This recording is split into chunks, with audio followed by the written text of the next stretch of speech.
Dedi, Ponirin, dan Syahdan, warga Kelurahan Bukit Kemuning dan Desa Sukamarga, Lampung Utara ini dibekuk anggota kepolisian Satuan Narkoba Polres Lampung Utara di dalam rumah kosan milik salah satu pelaku usai melakukan pesta narkoba.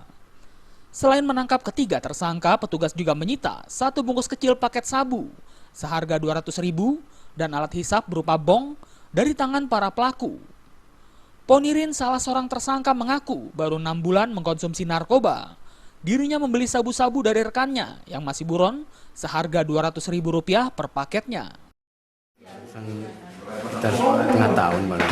Beli dari mana? Dari Simpang. Dengan harga berapa? Ditangkap kamu pas lagi pesta narkoba ya? Apa? Ditangkapnya kamu pas lagi pesta narkoba ya? Enggak. Ini? Oh itu ya. Minta tolong.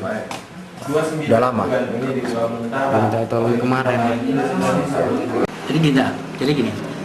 Jadi kita bertekad ke membasmi peredaran narkoba termasuk yang ada di wilayah Lampung Utara ini, termasuk di kecamatan-kecamatan.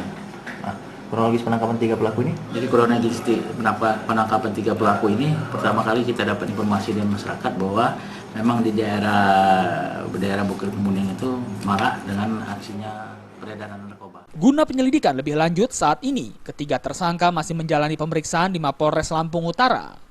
Ketiga pelaku akan dijerat dengan pasal 112 Undang-Undang Narkotika dengan ancaman minimal 4 tahun kurungan penjara. Dari Lampung, Romiko melaporkan.